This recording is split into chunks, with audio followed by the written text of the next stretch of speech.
Tune in. We are live. Hello lads, and welcome to episode 2 of Triggered Reds, second one in the new year. Hope everyone's had a good start to the year. Mine's not been too bad, just another week in the office. But I hope it's brought a lot of merriment to you all. So, in this week's episode, me and me colleague, me and me fellow host, we've compiled 2 teams. So we've just watched the Liverpool game there. Liverpool have beaten Tottenham away 1-0. Up the Reds. So far, we are invincible in the Premier League as it stands. We were getting compared weeks ago to the Arsenal Invincibles of 2004. So they've had a great idea of doing a compiled 11 of the Arsenal team from that era and this current Liverpool side. So we've done one of them each for this week's episode. Ultimate Invincibles. We're gonna name that we've done a team each, but what we're gonna do is go through the team 1 to 11, pick the best player for each position, see who has the most players in the team after it's done, and then we'll pick a formation based on that. Who should be in the team, who shouldn't be in the team, the reasons why, and how we think the 2 teams would compare with each other. We just watched Liverpool Tottenham, so we'll do a bit of feedback on that. Currently going through game of the day. It's the Manx versus Norwich. So I believe they won 4-0, wasn't it? Well, they're due a win at some point, aren't they? And it's just stop-start for them. It's 2 steps forward, 3 steps back, isn't it? Yeah. This year. So he's got a lot of work to do, Ollie. When they're firing on all cylinders, they are good. But when we get into the team, we put a preview video out yesterday, kind of how we feel that the teams will go. Obviously, there'll be who the best manager is, in our opinion. Obviously, we're going to be a bit biased to Liverpool, but it might surprise you to see what players make the team, what players don't make the team. So what we'll do is when the video's up on the page, we'll timestamp for when the team actually starts. So if you can't be arsed listening to us wittering on, getting triggered about everything that we see, you can jump straight to the reveal of the teams. Yeah. And we'll put some photos in of the actual formation, who's playing where, captains, managers, etc. Yeah, as he said, any neutrals out there from Barry Island, Bristol, Glasgow, if you guys are just interested in the combined 11s, then we'll timestamp that below, go straight to that. Definitely. Usual shit. If you viewed the page, give us a like, give us a subscribe, or put any comments on, even if it's hate. Click that bell icon as well. Up to now, we've had the bell icon. Up to now, we've had no hate so far, but it's probably because most of the bitters and most of the manx haven't come across the page. But if you put Charlie Adam into YouTube, which I'm sure millions upon millions of people globally will do at some point, you'd be mad not to. You'll find a video about Charlie Adam's ridiculously low pace on FIFA. And then about 2 videos along, you'll see the Triggered Reds podcast. So we're making moves. Only 2 weeks. Making moves. Yeah, so we've smashed the 50 views. 50 views. Yeah, 50 views is already in the bag. What are we on? 12 subs. 12 subs. 12 I think. Subs. Yeah. So we'll be doing a 25 subscriber special. We won't. 12 subs. It's my ma, your ma, me, you. All our cousins, but it's going good. So today, then we'll touch briefly on Liverpool. Oh, that's definitely a pen, isn't it? Yeah. He's giving it. I'm surprised, like watching it live. But Liverpool today, we were going to record this before the game was on. We thought, you know what, we'll watch the match. Jose Mourinho, park the bus, all that business, and see if there's actually some controversy to discuss. For me, there's no controversy. It was a pretty standard win. I know there'll be all the stuff around VAR and around, it was a throw-in before the goal and all the rest of it. It was a Tottenham throw-in. It was a Tottenham throw-in. But like we were discussing before we went on, if you go through any title-winning side, and we haven't won the title yet, but you go through any Premier League season with any team that's successful, if you went through that with VAR, how many goals would United under Ferguson have lost? How many goals? God knows. I'd get rid of VAR. I mean, it's been kind to us, to be fair, but there's been a few moments that haven't gone our way. But I'd get rid of it. I think today, Liverpool, Tottenham away, I wouldn't get rid of it personally. Well, that's a topic for another debate. It's kind of worms, isn't it? The whole thing. But yeah, I think Tottenham today. You go into Tottenham's ground, you do a job on them like that. They had chances to score. We definitely rode our luck, and we have been riding our luck. As Mourinho said in the interview, we have been lucky, and we have. But we never got out of second gear. It wasn't like. There's been a lot of games like that this year, hasn't it? I feel like we don't try, and we still win. And then games when we do try, we just batter teams like Leicester and Man City. It's cliched, but it's a sign of a great side. Everyone says it, don't they? Like, when you make winning look easy. As today, we didn't make it look easy. We did ride our luck. They should have scored. How Lo Celso missed that shot across the goal? I don't know. It was a world-class cross from Aurier. He takes a lot of stick, to be fair to him, but he did deliver a great ball. And I mean, as a Tottenham, well, I'm not a Tottenham fan, but if I was a Tottenham fan and seen that lineup, it was effectively 5 at the back. The wing backs didn't get above the halfway line, and when you looked at the analysis, the only player that was above the halfway line for the majority of the first half was Lucas Moura. Who was 5 at the back then? I know it wasn't. It was Danny Rose left back, Aurier, Sanchez, and the new kid. Oh, so it wasn't. And Alderweireld, it was a 5 at the back. Vertonghen was actually on the bench. I think he was fit. They've got a few players like Jan and Eriksen at the minute. The thing is, with Tottenham, they assembled a great 11 under Poch, and they just never got close enough to winning a trophy. I don't think they're going to win a trophy anytime soon, just because of the levels of competition. But no, they're just going to go down as a great nearly side, and you only really get 3 years at having a run, don't you? Before your squad starts getting stripped or the players start to depreciate in quality, and you're seeing that this season with Eriksen. He was quality at Ajax. I really liked him. He's been quality for Denmark in the internationals, and he's been one of the best CAMs in the Premier League since he signed. His free kicks, some of them were like penalties at one stage. His vision, the way he opens his body up to play passes, or he's always got his head up when he's gliding with the ball. He's a class act.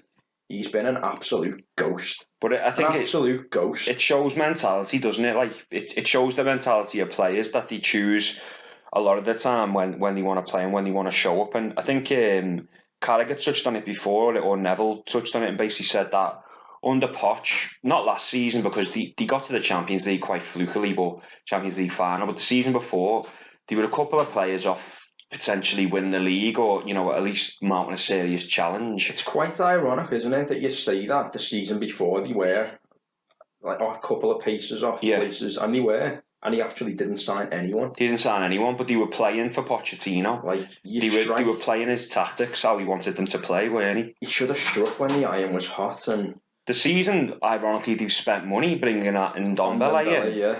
Is the season when it's all gone to pot. But I think we were talking before, weren't we, off air about the new manager syndrome, and you've got like Mourinho there, you've got Ancelotti, and of course you mustn't forget the great and powerful Nigel Pearson. But no, you've actually forgot the great leader in that as well. Who? I'm sure you can think who we're on about. No. David Moyes. Oh, David Moyes, Come on. Back to West Ham signing of the season. I've already heard Leighton Baines is about to sign on a free transfer in January, but Fellaini's about to resign. To be fair though, they have just got Gedson Fernandes on an 18-month loan when Chelsea had offered him to sign from Benfica on a 2-year loan, but with an obligation to spend 55 million. Is he the right winger? He's the talented Portuguese kid, I think he is. Fernandes? No, Gedson. Oh, right. Not Gelson. Gedson Fernandes. And so they've pulled a coup by signing him, but there's a method to the madness there, because Benfica get paid for the amount of games that he plays. So if they were to let him go to Chelsea, he might not start many games. He might not play many games. Whereas if he goes to West Ham, he's probably guaranteed to play every game. So, rude on Benfica's part. Yeah, well, he's still probably got the Lazar Markovic money burning a hole in the pocket, haven't he? Fucking 20 million for that. But so these new managers have been coming in, and it's just proven that that's gone now. You don't get this new manager, honeymoon period anymore. He's not really come in and buoyed Tottenham, has he? But none of them have, though. A couple of wins, didn't he? Yeah, I know what you're saying. Even, Ancelotti and that, they haven't done that. And look how the Blues have been getting on. They've been scraping the odd win, and then he got beat by not Liverpool's reserves, Liverpool's under-19s. It's poor, that. Harvey Elliott was in school the next day doing his A-levels. He's got braces, for Christ's sake. The lad probably hasn't even got piabs yet. He just ran fucking Luca Dean, the best left-back in the world. I was on quotes to the limit. Was it the Saturday, the day before? I was on my lunch break. Yeah. No, that would have been Friday. I was on my lunch break and I saw Pedro Chiravella on Castle Street. Do you know that Pedro Chiravella, right? Yeah. I seen him probably a year ago. I was like, this lad, he's shite. He's not going to get a game. And then I watched him in all the games he's played. And you know who he plays like? Lucas Leiva. He just sits there, breaks up the play, but he passes the ball through the lines. Well, I think he's a bit better in a sense that there was a couple of times when he picked it up from Larucci at left back. Yeah, who played great, by the way. Chiravella would receive the ball with his back to the attacking goal, but he was able to just turn very quickly and then start spray a pass forward. Yeah. It's the lack of negativity. There's no fear there, is there? With them, they're not scared, and that's the thing. With Lucas, he reminds you of Lucas with his positional play. Now he breaks up the game, but he's a lot more positive. Oh my God, what a sitter by number 53. Brandon Williams. Yeah, that's shocking. Keeping Luke Shaw out the team, isn't he? Well, not on that. He shouldn't, but yeah, he was very positive. But my point was, apparently he's about to get a new contract, and I'd give him it, to be honest.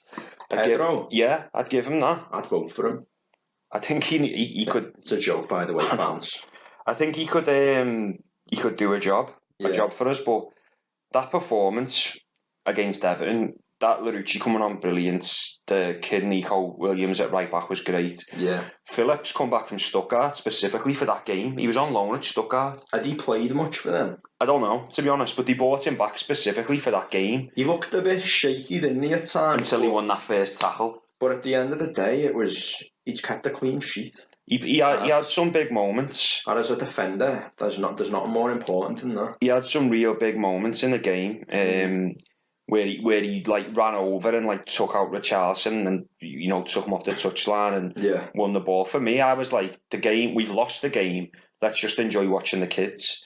And as far as the game had went on, you could see Everton were becoming more nervous and the game was getting to them a bit more. It was hilarious, wasn't it? It was, yeah. You were like playing passes out to Lucas Dean, and it was a pass that must have been going at like 8 miles per hour, and then the ball rolled under Dean's studs and just went out for a throw-in. It was hilarious. They were absolutely shooketh in that second half. Yeah.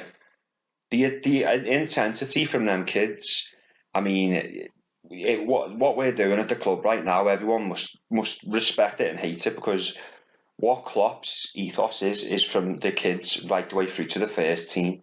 Everybody wants to run, everybody wants to win the ball, fighting for every single pass. Getting back to today's game, I have thought, as I said to you before, Jones would be in maybe even in the starting lineup, to be honest. I thought he might have got a start just to keep the momentum going, but he weren't even in the squad. Maybe that's Klopp keeping him grounded after his comments last week. Yeah, probably is. Clearly the kid's got some cockiness about him. Not a bad thing. But I suppose if you score... You're at that age. Yeah. Sort of. If like Rooney and Gerrard, when they were coming through, they had... It kind of went out of them. I'd say especially Rooney. I think Gerrard always kept that edge. But the fire. Yeah, I think the fire went out of Rooney. It disappointed me that, because Rooney was my favourite player to watch, I'd say. His early days at Everton, 16 to 18. Outrageous. Yeah, he was just so raw. He took you by surprise for his actual size. He wasn't overweight or anything, but he was big, wasn't he? He was stocky, but it was that pace that he could just breeze past players. The ferocity, the aggression in his play was just so admirable to watch. Then he went to United at 18. That hat-trick against Fenerbahce just took the piss. Yeah. And then the Euros. Yeah, and then for me, I noticed when he was around 22, which would have been in... how old would he have been then? So you're looking at 2007-ish. I just thought then he started playing more mature, which is, great, because he started dropping deeper and spraying passes everywhere. His vision come on tenfold. But I just missed that original. I feel like he sacrificed his game for the likes of Ronaldo and Tevez. Definitely. Like he done a lot of the work for them, but he was raw. And at the time when he broke through at Everton, he was a modern day footballer but in a throwback era. Yeah. Because 2002, 2001... That's a great assessment of him, that, by the way. Nice one, lad. But in 2002, 2001, that was still the era of, like, you know, Duncan Ferguson and David Unsworth.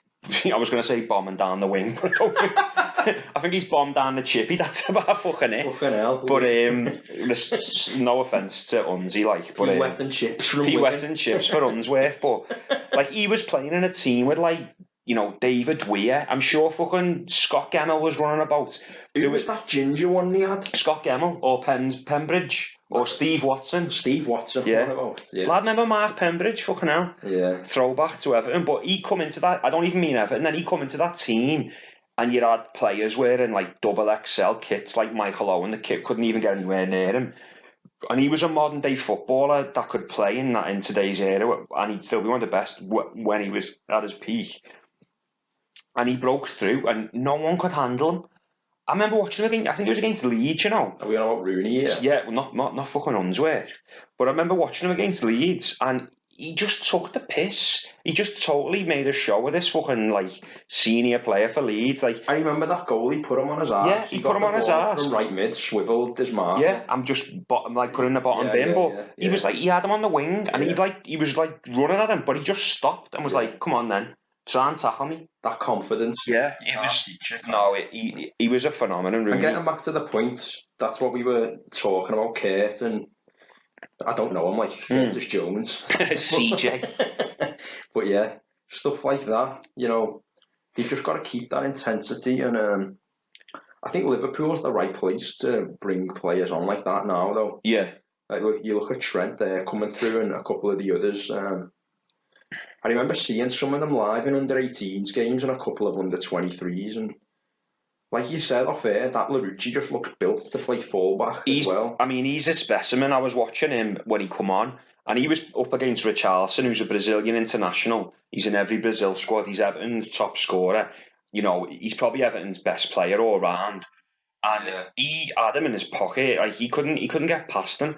And to come on, I think if you know you're going to start, it's less pressure. You know you're playing. Yeah. But to come on and you're replacing Milner, who was the captain and who's won everything that, you know, you can win domestically, it was a massive thing. I think that just makes. Go ahead, sorry. I just think he showed a lot. That just makes the victory though that more ridiculous. Yeah. Like, the most seasoned player, probably the most experienced player on the pitch, came off for us. Yeah, some kid. Well, he was probably the most experienced player out of everybody on the pitch, not just us, you know. And then we still went and beat them. I know, it's mad. That, isn't it? I know, it is a madness. But back to today's game, it was another run-of-the-mill game. I think it was 6 clean sheets now in recent times. It's like when things don't go our way, we assess it and then we address it. Yeah. So it's like we were conceding goals, stupid goals. I feel like a lot of goals we conceded were second balls, not reacting. And then we get it, go to training, rectify it, and come back. It's like it's methodical, isn't it? It's like the German way. It's like if you're writing like a piece of code or something for like a program, and you know a bit of that code's missing. Bug fixing. Yeah, they just go, "What's the problem? Oh yeah, let's troubleshoot that. Yeah. We'll implement this. The code's fixed, and it works again, and the machine just keeps going." Yeah. But it's mad. It's mad. I can't really express. I can't really explain and express what we're doing right now. It's crazy, and we are the best team in the world. I'm sorry to say for any of the haters, but yeah. You know what it reminds me of? I know what you're going to say, but go on. Poetry in motion. Oh, I thought you were going to say Fergie's United. It doesn't remind me of Poetry in Motion. I know you're joking, you dickhead, but it's not like we're not playing great, and you know we're going to have to do a full podcast on Salah, yeah, because we're like probably the only 2 people in Merseyside or in the whole history, in the whole world of Liverpool supporters. I'm not going to lie, that lads, don't really like him. Hang on a minute, not just lads. We have female subscribers as well. We do, lads and girls. I'm not going to lie to you. Sometimes I'm watching Salah and I'm pulling me bloody hair out with the decision making, and he's got a great head of hair. So I'm going to say it, fans, and you're going to have to hear it. He's not that bloody quick. He's not quick. He doesn't roast anyone, you know. No. Like, if there's a ball that's hit over the top from Trent or whatever... It's hit over the top? You know, a ball hit over the top. and you want Salah to get on with it. Yeah, he'll go for it. He won't get it, though. But it's always literally a 50-50 race with the fullback or the centre-back that's covering. And he hasn't got that change of pace like Mane, where it's slow, fast. He just does the little Fred Flintstone run, doesn't he? It's like he's trying to start a bedrock car or something. Yeah. Like the feet are going very quick, but he's not really getting anywhere quickly. Well, I mean, we'll come to Salah because he may or may not get a mention in the ultimate invincible side, but you know we will get to Salah in later weeks. You know, because we have got quite a lot to say about him, and it's hard to give him any criticism when you know the guy's got 15 goals. But the game isn't about statistics; it's about quality, isn't it? So, well, both, but. We agree on the same things, don't we? Yeah. Apart from VAR, from what we've just said. That's why I'm fully aware that we sound ridiculous because criticising someone like Salah must sound absolutely balmy. Yeah, absolutely backwards to you guys out there. But we've got the Wijnaldum thing as well, haven't we? But you know that's a different story. And it must sound backwards when we're criticising Salah, who's, you know, World Club champion this year, Super Cup champion, Champions League winner, and you know, Everton have just been beat by the under-19s. You know, people must be thinking what he is talking about. But you know, you got to find something, haven't you? I'm sure when Man United were winning everything, you were like, "Wes Brown's fucking crap, lad." Or "Wes Brown's fucking crap, mate. Can't stand him." They were doing it about Cleverley, which... Well, Cleverley was shite though, yeah. Saying that, Wayne Rooney did say he's the future of English football, but I don't know if you meant like the women's game or like under 17s or something, I don't know. The best one was Alex Ferguson compared Phil Jones to this player that United had called Duncan Edwards. Now, he's before our time. I think he died, didn't he, in the 58 disaster? Yeah, I think so. And apparently this Edwards was the best thing since sliced bread, like a full-on marauding defensive player, like Beckenbauer-esque. Alex Ferguson said Phil Jones will be the best player since Duncan Edwards at United. Yeah, I heard that. Yeah, we were in for Jonesy at the time, weren't we? It was that time in 2011. Was it with Dalglish when we were signing all the youth? Yeah, they were all going for it. So Connor Wickham was up for grabs. What happened to that? Fucking hell. Did he go Palace or someone bigger? He went to Palace, didn't he? And then was it? He's at Palace now, isn't he? Yeah. He must have went to Sunderland then. Henderson was in the mix. He was a young'un. You had Phil Jones, didn't you? Andy Carroll was sort of that as well because we signed him in the January of 2011. Yeah. Was it? Yeah, it was 11. So, you know, that spell when they were all trying to meet the quota for English talent. There's a lot to be said about English talent though, because they break through young and like you'll get like a Jack Wilshere and they'll literally put him up on that pedestal before he's done anything. And then he won't live up to it, and then he becomes a disappointment. Yeah. Whereas, like in Spain, they bring through talent by the fucking busload, and you don't hear about them until they're playing for Barcelona or they're in a Champions League or something.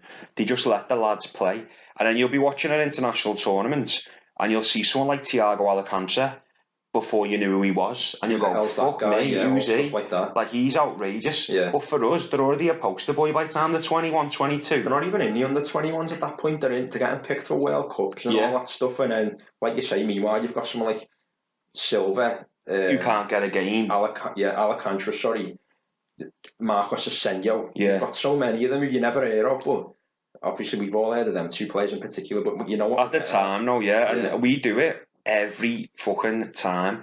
Like Aaron Lennon was one of them. Sean Wright Phillips was one of them. Micah Richards was one of them. We bring through these players and they're blessed with all kinds of ability and we just ruin them. Yeah. Like we just ruin them, and we do it far too often. I think we've tried to do it with Sterling, but to his credit, he's maintained his form, hasn't he, really? I think he has, but that type of player in that team, he's always going to get goals. Yeah, he's just a tapping merchant, isn't he, really? I'm not a big fan of his. I recognise what he does, but he doesn't half just burn me head out. Sterling? Yeah. Another thing is, he genuinely can't shoot. Like, his finishing is just beyond shite.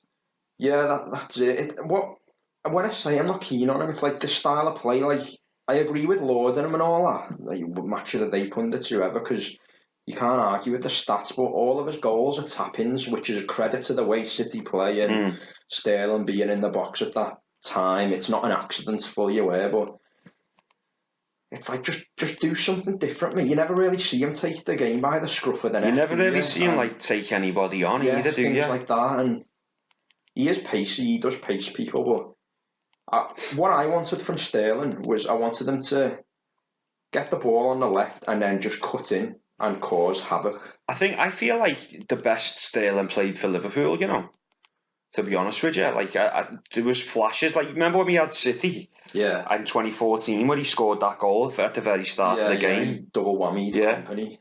That was something else, that. Well, he was a great player, but... There was one as well when we beat Swansea at home that season, 4-3. And he played this outside of the football. Sturridge. I remember that. Rounded the goalie. Yeah. And it was like, where'd you get that technique from? Like, obviously, you just perfect that yourself 9 times out of 10, don't you? It's something you've got. We had a quartet there with Sterling, Sturridge, Suarez and Coutinho. And Coutinho didn't really get a mention. He was like the afterthought. Yeah, no one thought of him. Before he became like the linchpin of the side. Yeah. But then at the back of that, you had Gerrard pulling the strings. And, you know, if we had Van Dijk, then I think we'd guarantee we'd have won the league that year with the attacking prowess that we had. But I loved that team. Like, Skrtel in defence. It was great. Skrtel was like a guilty pleasure of mine. He just clattered everyone. He was a bit of a dope, but he loved the club and he was quality. I think we only paid 7 million for him at the time. And I'm sure we had him when we had Carragher, Agger and Hoopier. I'm sure that Skrtel come in just as Hoopier was coming out. So we had 4, half-decent centre-backs there. We signed him, I think, when we were in our dominant Rafa period in Europe. Yeah. He come in and he I'm sure, I can't even remember, it's like, 14 years ago, said 13, so... Yeah. But I don't want to say he come in and he hit the ground running. Was it a bit shaky for him? I don't really remember. No, I do. I remember him being all right straight from the bat, but he had that potential, didn't he? And I think it's because we couldn't rely on Daniel Agger. Yeah. So it was like, we need another type of this player. It's funny, these teams are always after that sort of centre-back. Like, it's sort of a running theme with us, like Lovren, Skrtel. Yeah. Agger, like, I don't know what it is, but these European type centre-backs who they're just not quite good enough, are they? But they do enough, and they're always prone to the odd mistake. I think Agger was certainly good enough, but his body let him down. You know, people want to talk about playing out from the back now. He was unbelievable. He had the left foot, like... Yeah, it was the injuries that put him in. I wasn't counting him when I was saying he was one of the ones that was, not good enough, but he wasn't like... Yeah, he wasn't detrimental to the side in any way that... Lovren showed in a couple of moments, for example. He had a left foot like a midfielder, and he scored some big goals, and he was red through and through when City come in for him, didn't he? And his response was to go out and get YNWA tattooed on his hand, and he just put that picture on his social media. It's the stuff of legend. As if to say, like, yeah, you can fuck off. But I do think we're at a position now where I think the league's done. I think everyone thinks the league's done, but no one's saying it. Yeah. Now it's about, we just become, after 21 games, is it the best record of all time in European football, in any top league in the world or Europe? Yeah, it's the top leagues. It's like, you've probably got someone in like Polish Division 2 who's not won every game at some point, but yeah, we've now set the record for the best start ever out of all the big leagues in Europe. Ever. History's been made today.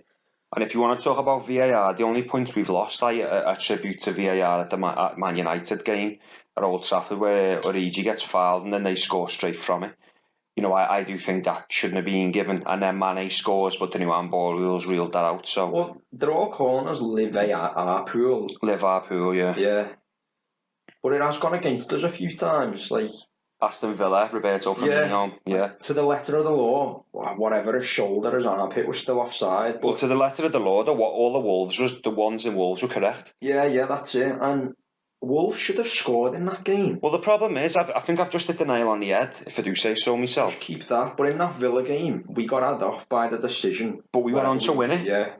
We fought till the end. That's what I'm saying. Yeah. And that's that was my point.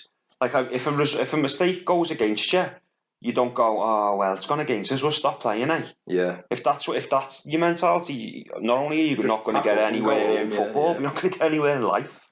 Well said. Oh, well, we'll end it there. See you later, fans. But that's just the way it is. But I do think we've done something here which is, going to take some undoing, and especially if we don't lose to United. I mean, I said before, I'd take a draw, and you always say you take a draw against United because United's biggest game of any season is always against us. Even when they were at the best, Neville says it on the soccer box all the time. Gary Neville, not Neville, or the sister. But Neville's passed. Oh, has he? Yeah. Sorry, lads. So good they named them twice. No, that's slide that. Fucking hell. That wasn't planned at all, but yeah, so Gary said, he used to relish them games, and you come to Anfield first 15 minutes, you don't concede, you've got a chance. So you'd always take a point against United, but if they're coming to Anfield, Sadio Mane has not lost a game at Anfield. He signed for us like 3 seasons ago, lad. He hasn't lost a match at Anfield. What the fuck? I didn't know that. I know the last time we in the league. Yeah, it was Palace, wasn't it? Was it Gerrard's last game, or was it the one after that? Or it was Gerrard's last game, because he scored, didn't he? Was he? No, Lallana scored in that game. No, Palace beat us like 2 years later. It was Benteke's return. Okay. He come back to haunt us. So yeah, he did, yeah. It's ridiculous, man. He hasn't... He doesn't know. People say, like, you don't know what it's like to lose. He doesn't know what it's like to lose at Anfield. Like, that's mad. Yeah.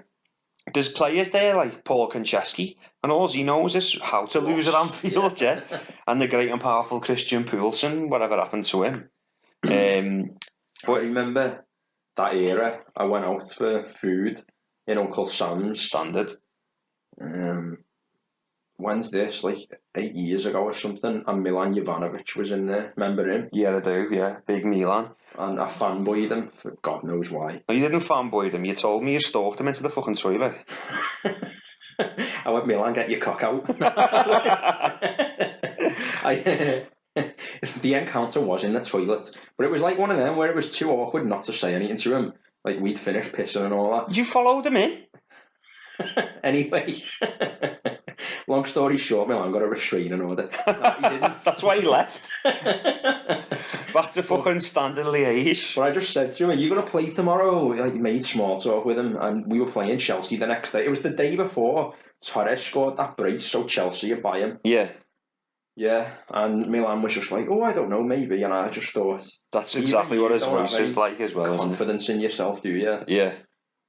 I remember he scored a goal for us. I think it was in like fucking Europa League or something at the time. Yeah. And he ran off like beating the badge, and he was like, "I no go, I stay." Like to the crowd. I pass visa. Yeah, like 2 weeks later he was sold. Fucking he was shocking. Only a free one. Yeah. I mean, we bought in some shy players there, didn't we? I mean, I actually thought Raul Meireles for 10 million from Porto was a good signing. And there was a run of games where he scored like 6 on the run. One was in the derby. He scored like this outrageous volley against Wolves. Yeah.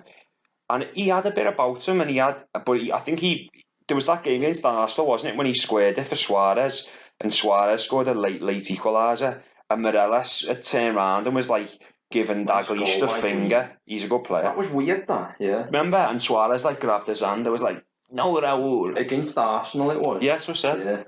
Yeah. Sorry, I zoned out there. I was watching Greenwood's nice finish. I like him, he's a good player. Yeah.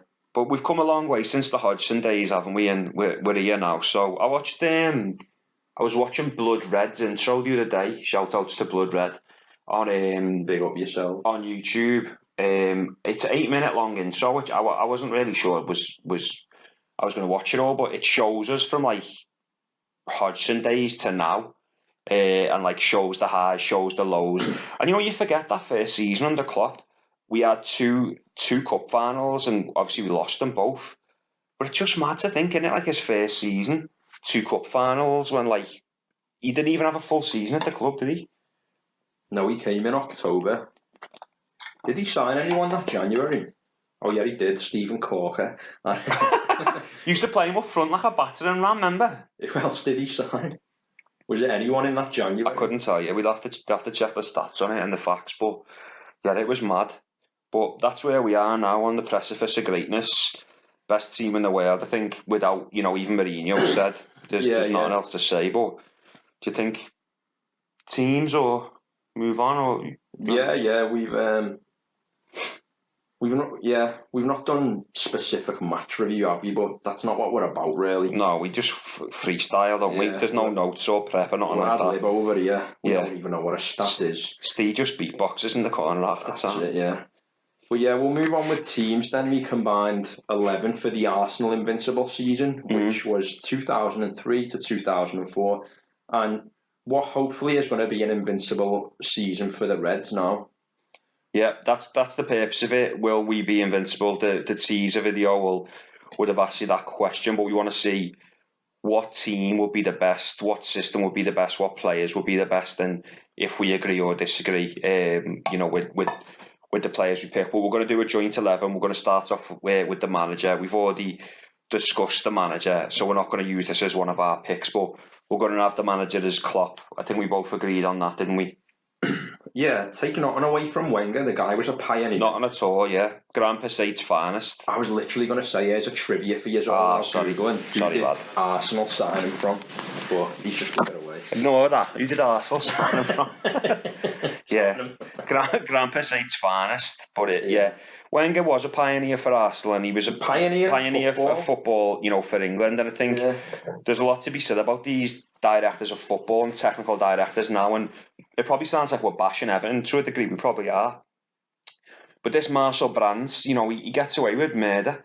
Like, half the players he signed are shite. The manager always gets the blame for it. But now he's got a manager in there with, Ancelotti, who wouldn't have come unless he had final say. I think he's going to come unstuck. But my point is, I think Wenger would be a fantastic technical director of football for any club or any governing body in world football, including FIFA, UEFA, the FA, or Grand Passate's FA, whatever they have.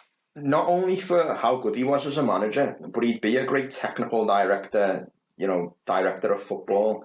Because when he was at Arsenal, they had a guy called David Dean at the club. Yeah, double D. I don't know if that was big up yourself, but I don't know if that was a director of football back then. Yes, he didn't call it stuff like that then, did he? It was different, but it probably was, yeah. But this guy, when he left, that's when Arsenal really did start to decline. Yeah, they weren't dominant. I don't think they had that barren spell after trophies. I think he might have gone to be on the board of the FA or the Premier League, this David Dean. And apparently it's the same with Man United. Ferguson left and David Gill had also left, and apparently David Gill was like a massive player in the back room. A massive cog in that wheel. But I think that the thing was then, the difference then, is it's not a relationship in terms of business like it is now. And these people aren't appointed. Like Edu has been appointed at Arsenal, and then a manager gets told you're working with Edu. Whereas then it was just like David Gill and Fergie would just probably be talking, meeting up, and they owned horses together and all that. What was that horse he had? It was called, what was its name? Rock of Gibraltar. That's the one, yeah. There was a big dispute over it with him and this John Magnus guy. Yeah, so obviously we're bigging up Wenger there, but he doesn't get in as the manager for this team.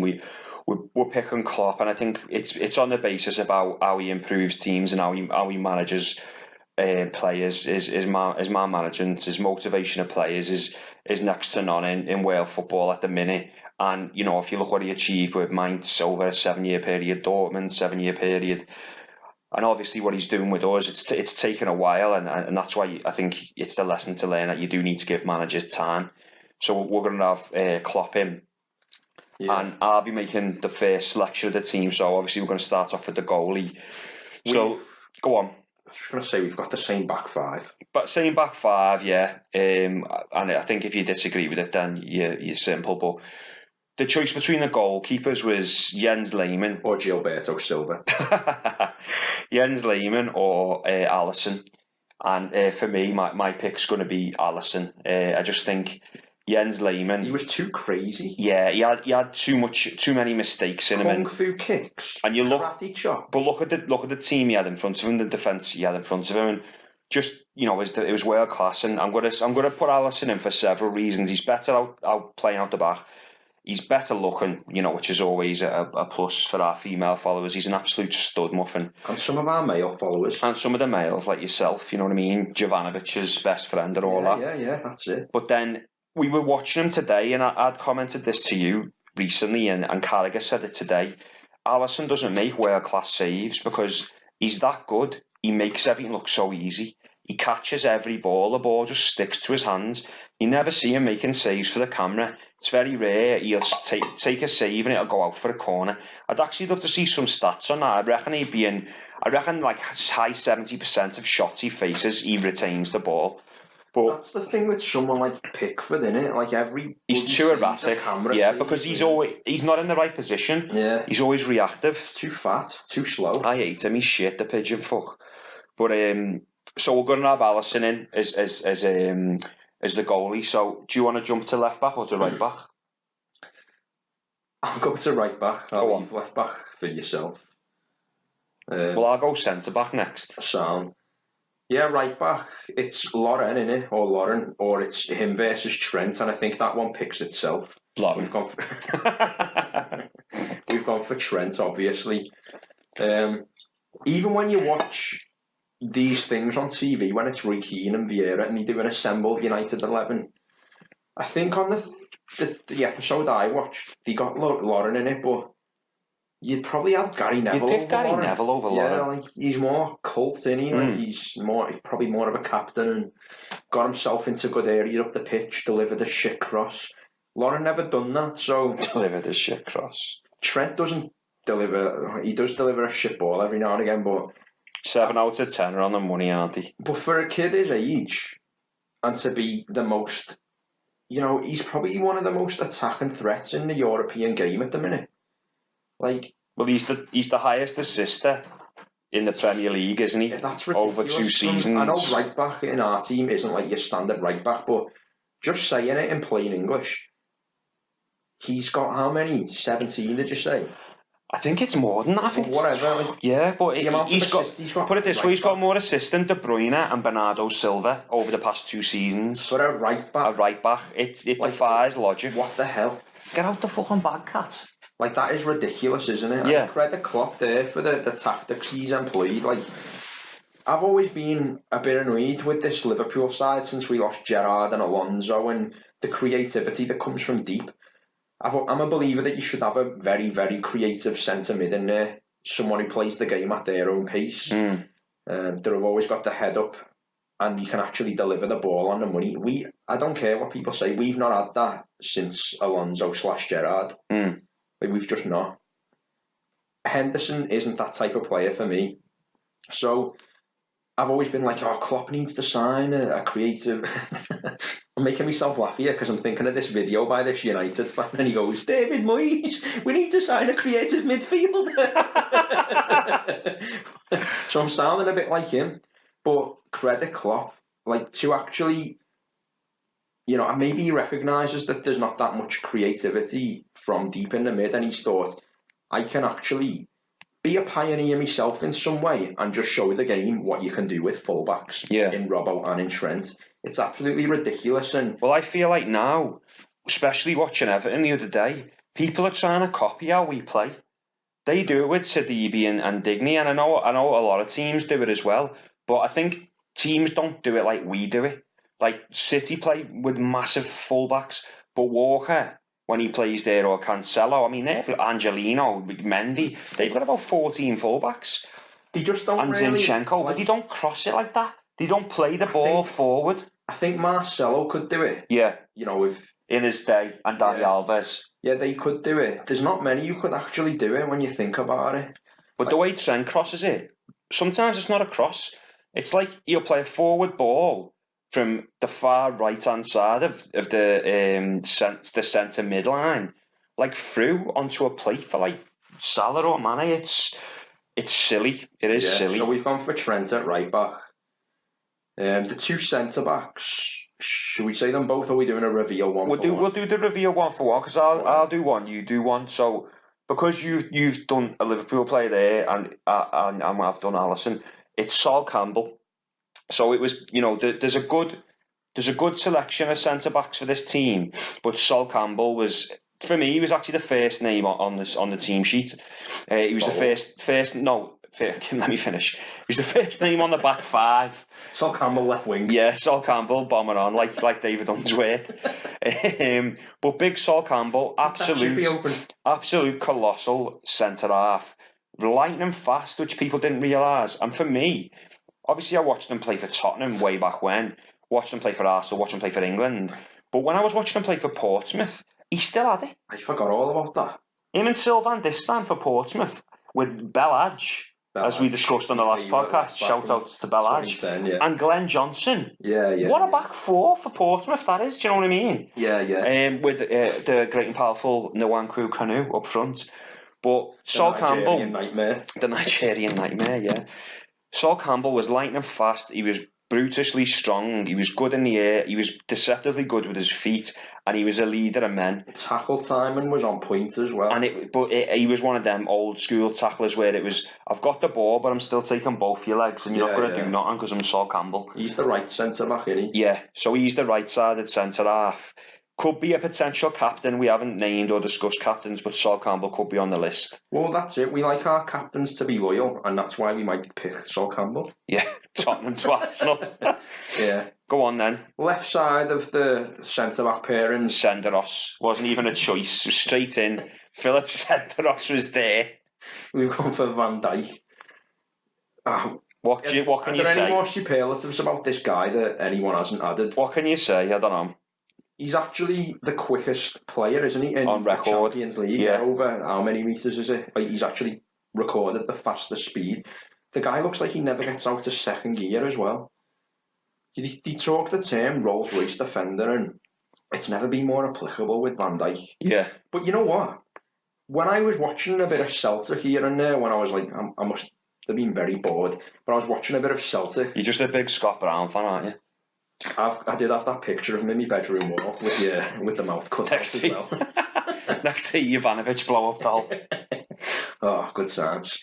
But when he was at Celtic, and it's the same for Wanyama, not on the level of Van Dijk, but you could tell them too, they didn't have to make the stepping stone move to Southampton. We could have signed Van Dijk straight from there, Celtic, and he would have slotted in, and Wanyama could have gone straight to Tottenham. Like, he could have gone straight to there, and going off a bit on a tangent, but I thought the same about Kieran Tierney when I'd watched him at Celtic. But you know what I liked at Celtic? There was a left back called Izagirre. Do you remember him? They had him, and who was the other guy?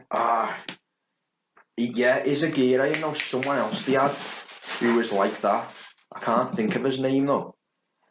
Like a flyer. No, yeah.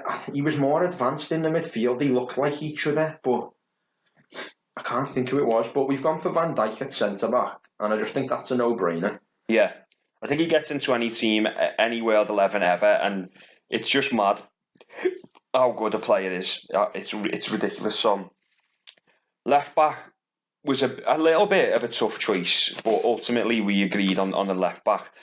We could have had, of course, Andy Robertson for Liverpool, but it had to be Ashley Cole. Longevity in the game, what he did to Cristiano Ronaldo every time he played him, what he went on to do at Chelsea, what he did for England. I'm not sure if he's still playing for Derby now. Is he still at Derby? He went to LA and then signed for Derby when Lampard went. But the lad is the best left back we've ever seen in England. I don't think there's anybody that comes remotely close to him, to be honest. And maybe not even in England. I think people will say like Dennis Irwin, won't we? But to be honest, Dennis Irwin was a basic bitch, though, wasn't he? I don't remember, to be honest. Like, I was only 3 when he was doing his thing. I think England's produced some fine fullbacks, you know. Right now in the league, there's a host of top talent at fullback, and also even at left back. Chilwell's up there for me. He's off form at the minute, but yeah, like I do like Chilwell. The Everton fans will let you know about bloody Luca Dean. Yeah, Luca Dean, lad. Yeah, that's literally the phrase why they'll say he should be picked, or why he should be mentioned in the conversation. It'll be, but Luca Dean, lad. Well, give us some context to why Luca Dean should be bloody picked. There's something he has the most crosses, doesn't he? But so did Stuart Downing, lad. Yeah, and what did they convert to? It doesn't. Yeah, exactly. It's completely irrelevant. But anyway, you got Luca Dean, Chilwell. I don't mind Luke Shaw, to be honest. Oh, Luke Shaw's all right. United are just shite, aren't they? But even at the minute, you've got this kid, Brandon Williams, who's Shaw doesn't seem like he can get a place over. Do you know who's a good right back on the up, and there's a lot of teams linked with him? Aarons for Norwich. He's really good. I'll have to keep an eye out for him. But that was Dennis Irwin, wasn't he? He was a right back, right-footed left back. Yeah, either side. But it's got to be, back to the team, it's got to be Ashley Cole for me. I tell you, he was a great left back just in the Premier League era when we were saying there's not much better. Ian Hart. Yeah, but he was over a short period of time. He had a great free kick. That's more in it. Very technical player. He'd be a Klopp left back if Klopp could get him up to the pace of the modern game. He didn't do it for long enough. He ended up going to Levante after Leeds. And then he ended up back in. I think he ended up at Bournemouth, He did. He ended up at Bournemouth. I'm sure there was a season he scored something like 18 goals in the Championship. We'll have to check that out, but I'm sure. But it's Ashley Cole at left back. He has to be in. He's fantastic. It's the stuff he's won, isn't it? Because he has won you could go, but Robbo's won the Champions League, but so is Cole. But longevity alone, Cole gets points above Lovren. That's it. Come back in 5 years. Above Lovren, above Robbo. I'd come back in 5 years, and we might put Robbo in. If we end up doing invincible. So we're playing 4 at the back, obviously with the goalie. So it's your pick now for the midfield. So I suppose whatever position you pick might dictate the system we play. This is a tough one because I've seen your team and you've seen mine. But try and start with don't let that influence you, but try and start with... Your team is better than mine, though. I know. But try and start with, system. Don't go straight in for the number 10, do you know what I mean? No, I know. Well, I was going to go deep anyway. That's what she said. Not with you. But the team I picked, I had 2 holding mids and I'd gone for Patrick Vieira and Fabinho. And when I say holding mid, Vieira's going to bomb forward as well. So to stick with that,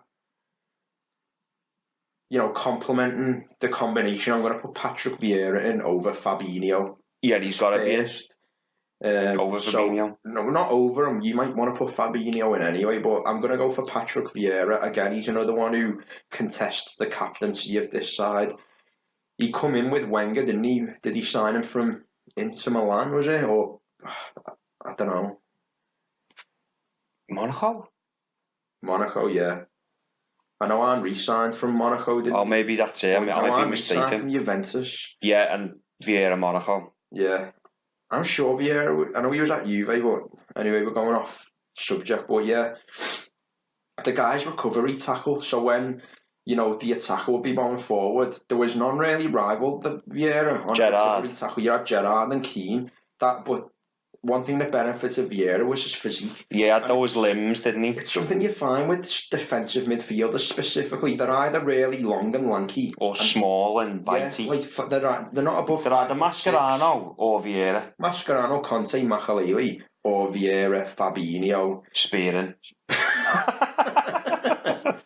Catamol, them types. But they are one of 2 physiques. I've noticed that. I've just always found it a bit odd. It just seems. Vieira's got to be in as the first name in the midfield. Another potential captain. He's just a born winner, isn't he? Great striker of the ball, very aggressive, tall, leggy, pace. He had everything. He was top notch player. Yeah. And he could score goals, when he bombed forward. So if he's in there, I didn't pick Fabinho.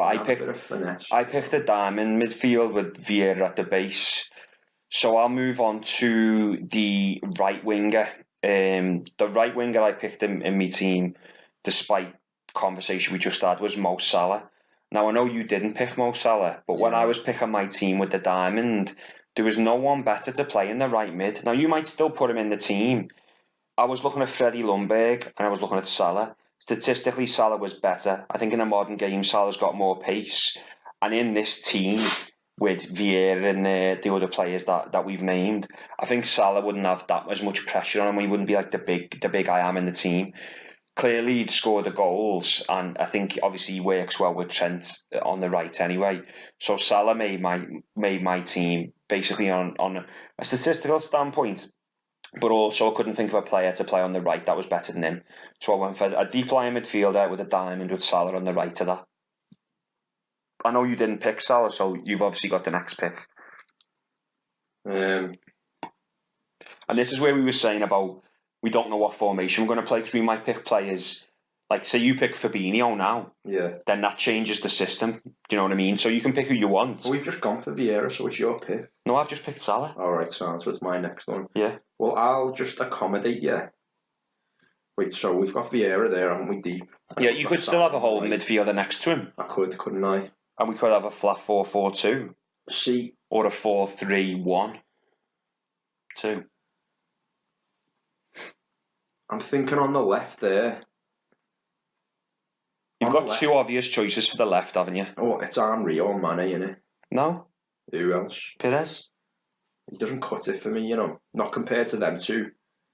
You could have Henry up front, but... That's where he played. I know, but in my team I had Henry on the left. But at the top of a front three. Yeah. That position, I'm going to go for Mane on the left, just to accommodate Salah. Just because I think he's our best player as well. Yeah, he is. And he still gets into that Arsenal invincible side. Mm. And at the time, it's debatable whether Salah would get into that team. Yeah. Based on my personal opinion. No. A lot of people would say he'd walk into it, but I don't think he would. Player for player, though, if you were playing Sylvain Wiltord on the right or Freddie Ljungberg on the right, I'd rather have Salah than the pair of them. Even though Wiltord's a World Cup winner and he had massive goals in massive games, I'd have Salah. So if you've got Vieira, we've got Salah and we've got Mane. I can either go... I think you're better going with another centre mid, aren't you? With another centre mid or the diamond that I was playing in the first place. Could do, but does that leave it a bit bare? You know, Mane will track back. But is there a lack of... I don't know what to call it, like, you know... Cohesion. They're all a bit attacking minded, aren't they? Yeah. Is there going to Well, you know what I'll do then? I'm gonna throw caution to the wind here, and I'm gonna pick another centre midfielder and change the system I picked initially. But I'm gonna go with Gilberto Silva over Fabinho. All right, that's interesting. And reason being is another thing. It's longevity again. Fabinho, we knew him at Monaco, penalty specialist as well. For people that don't know, if you want to check his pen stats out on FIFA, I think they're about 91. I love him. For me, before he got injured, no one's given us credit. Fabinho was the first name on the team sheet. He was playing more consistent and better football than anybody at the club. He got injured and I shit it. I thought, fucking hell, we're done here. Yeah. Now what happened was Keita stepped up and Keita played the best football he's played at the club. When Fabinho got injured, then he obviously got injured again, which is a frustration. But I'm going to go for Gilberto Silva there because I think, obviously he's played with Vieira. He complements that more. And he will just sit there. Fabinho's so similar to Vieira because he offers so much going forward, doesn't he? As well as going back. So Gilberto will just sit there with Vieira. It'd be like having two clones, wouldn't it? Yeah. Fabinho and Vieira. You'd almost like to have someone sat behind them. Yeah. Like just a Mascherano or someone that would literally just sit there like a Petit. Yeah. Obviously, he went dead time. But so we've got the midfield will be a 4. So we're playing a 4-4-2, aren't we? Mike Bassett style. Mike Bassett with the Christmas pudding. with Wacko in the sixpence. Remember when he said that? I didn't even know what that fucking meant, but it was funny. Shout out to Mike Bassett. So the midfield: Salah, Mane, Vieira, Fabinho, Vieira. I just want to digress there. I said Perez doesn't cut it for me. Going back to what? Well, I wanted Perez in the 10. Yeah. My team was a diamond with Vieira on the centre, Salah on the right, Mane on the left, and Perez in the 10. I wouldn't have had Perez on the wing. I wasn't saying, that's where we've had a bit of conflict, haven't we, in the actual system. And for me, I was thinking of purely left midfielders there, and I like my wingers to be the opposite foot and cut in. The Bayern Munich style with Ribéry and Robben and. To a lesser extent, McGeady for Celtic. But I was just purely thinking tunnel vision, that type of Perez was electric on that left-hand side. I just want to say that Perez was... It was almost like Arsenal were playing with 2 left wingers. Yeah. Because they had Ashley Cole and Perez. So Perez had cut in, Cole had bomb on. But then they also had Henry drifting out to the left. Do you remember that goal he scored at Anfield? Yeah, Perez? Outrageous. Yeah. So... I think it's pretty obvious who the strikers are going to be, but you name yours and then I'll name mine. Dennis Bergkamp. Has to be. Like, you've had a couple of players who've come into the league of that ilk, and, you know, Cantona, and I don't really remember Cantona because I'm too young. When he was doing his thing, I was only like aged 5. So it's not really committed to memory, the things that Cantona could do with a ball. I've seen all the highlights and stuff like that. Yeah. But you've got other players like Berbatov who were, unreal. Not really blessed with any pace, but they play the game at their own pace, and that's the sign of a great, great player.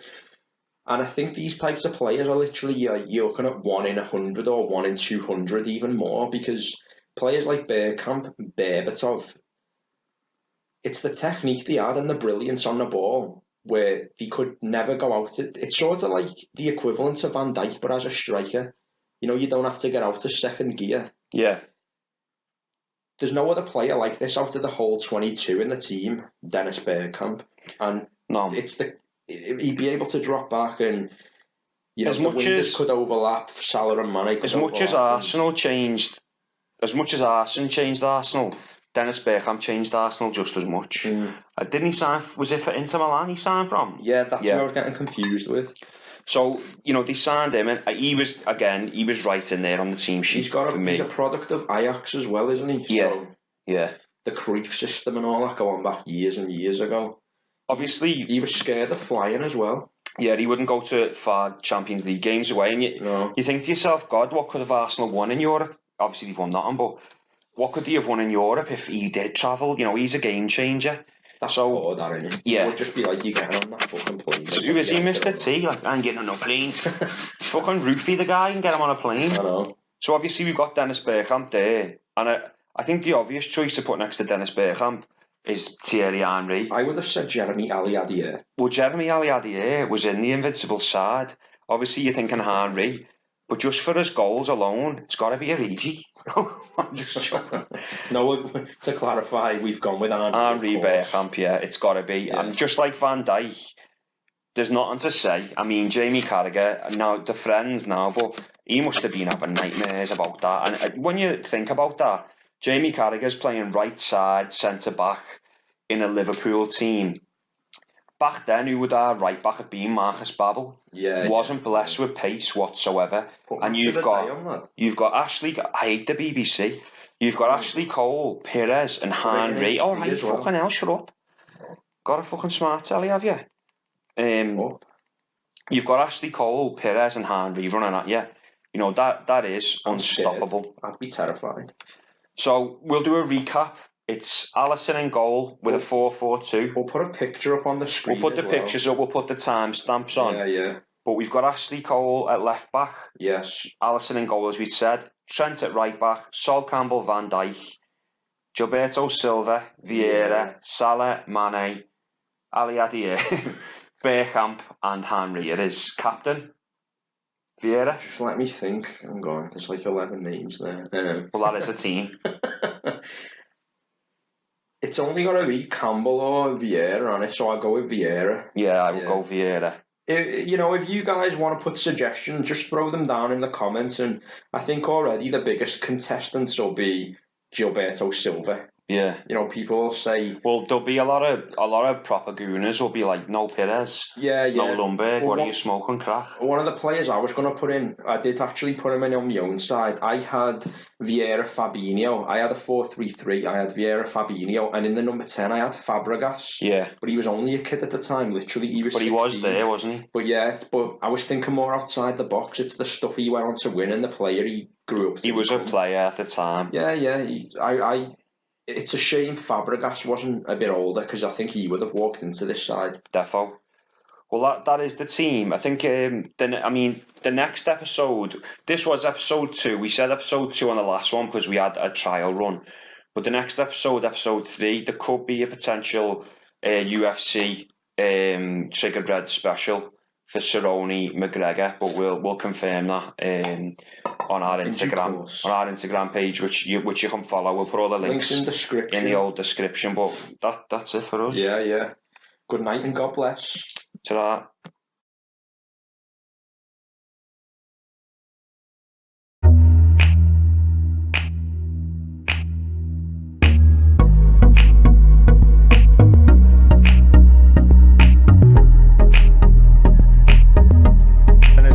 There are always a couple of people who can tell you, yeah, but you didn't win. So now, let's talk about 6, baby. Let's talk talk about you and me. Let's talk about all the good things and the bad things that may be.